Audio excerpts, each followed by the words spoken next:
Hi friends, மகா கும்பமேளா நடந்து முடிஞ்சு கிட்டத்தட்ட ஒரு வாரம் ஆயிடுச்சு. மகா கும்பமேளா பிரயாக்ராஜ்ல தான் நடந்தது. அதுக்காக ஒரு சிட்டியே உருவாக்குனாங்க UP government.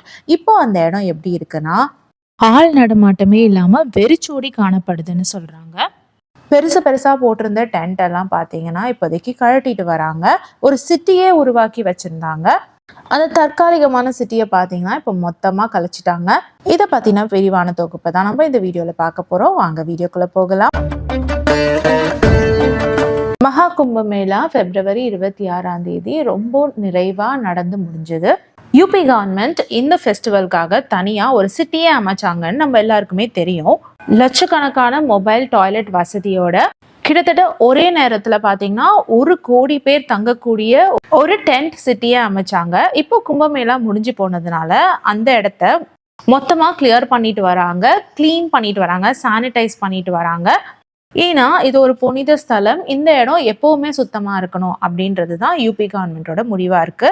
UP chief minister என்ன சொல்றாருன்னா, இந்த பண்டிகை பார்த்தீங்கன்னா ரொம்ப சிறப்பாக நடந்து முடிஞ்சது. இதனால பல பேருக்கு நல்ல நன்மைகள் நடந்திருக்கு. முக்கியமா பார்த்தீங்கன்னா படகு ஓட்டுநர்கள் மட்டுமே இந்த 45 நாட்கள்ல 30 கோடி ரூபாய் அளவுக்கு சம்பாரிச்சிருக்கிறாங்க அப்படின்னு சொல்றாங்க. யூபியோட சீஃப் மினிஸ்டர் இதை பத்தி பேசியிருக்காரு. என்ன சொல்லியிருக்காருன்னா, நான் ஒரு போட்மேன் ஃபேமிலியோட சக்சஸ் ஸ்டோரியை உங்களுக்கு சொல்றேன். அந்த போட்மேன் ஃபேமிலியில 130 போட் அவர் வச்சிருந்தாராம்.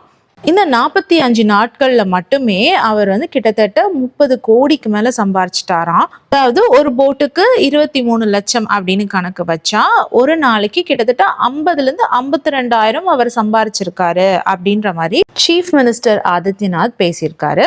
அது மட்டும் இல்லாமல் பல கோடி மக்கள் போனாங்க. அதுல கிட்டத்தட்ட 65% பெண்களா தான் இருப்பாங்க. இவ்வளோ பேர் போற இடத்துல எந்த விதமான ஒரு ஹாரஸ்மெண்ட் கேஸோ இல்ல ஒரு கொலை கொள்ளை இந்த மாதிரியான எந்த ஒரு விஷயமும் நடக்கல.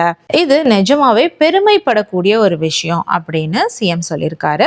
இப்படி கும்பமேளாக்காக பண்ண எல்லா அரேஞ்ச்மெண்ட்ஸையும் பார்த்தீங்கன்னா இப்போ கலைச்சிட்டு வராங்க. தற்காலிகமா போட்ட டென்ட் எல்லாமே ரிமூவ் பண்ணிட்டாங்க, டாய்லெட்ஸ் எல்லாம் ரிமூவ் பண்ணிட்டாங்க. இப்போ அந்த இடத்தையே பார்த்தீங்கன்னா ஒரு பாலைவனம் மாதிரி இருக்கு. ஒரு வாரம் இல்லை 1.5 வாரம் முன்னாடி இந்த இடம் ஜகஜோதியா ரொம்ப கலர்ஃபுல்லா இருந்த ஒரு இடம் இப்போ ஆள் நடமாட்டமே இல்லாம வெறிச்சோடி காணப்படுது.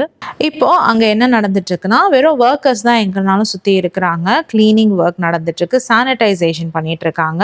எப்பவுமே மக்கள் கூட்டம் அலைமோதக்கூடிய திரிவேணி சங்கமம் பார்த்தீங்கன்னா இப்போ ரொம்ப காலியா இருக்கு. ஏதோ அங்கங்க தூரத்துக்கு ஒரு தலை தெரியுதே தவிர மற்றபடி ரொம்ப கூட்டமே இல்லை. ஜகஜோதியா இருந்த இடம் இப்போ இப்படிதான் இருக்கு.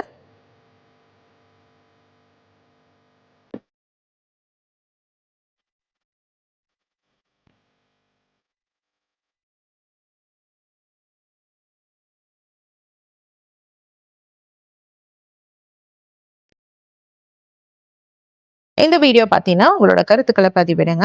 யாரெல்லாம் கும்பமேளாக்கு போயிட்டு வந்தீங்களோ இல்லைனா போயிட்டு வந்த உங்கள் ஃப்ரெண்ட்ஸ்க்கு இந்த வீடியோவை ஷேர் பண்ணுங்க. அப்போ தான் அவங்களுக்கு நம்ம போன இடம் இப்படி இருக்கா அப்படின்னு ஆச்சரியமா இருக்கும். அவங்களோட நல்ல மெமரிஸை ரீகலெக்ட் பண்ணிக்கிறதுக்கு இது ஒரு தருணமாகவும் இருக்கும். இந்த மாதிரி ட்ரெண்டிங் அண்ட் ஹேப்பனிங் நியூஸை உங்களுக்கு தெரிஞ்சுக்கணும்னா இல்லைனா அதை பற்றி டிஸ்கஸ் பண்ணணும்னா எங்கள் சேனலை சப்ஸ்கிரைப் பண்ணிக்கோங்க. வேறொரு வீடியோவில் மறுபடியும் மீட் பண்ணலாம். Until then, it's bye from Jamima. Take care.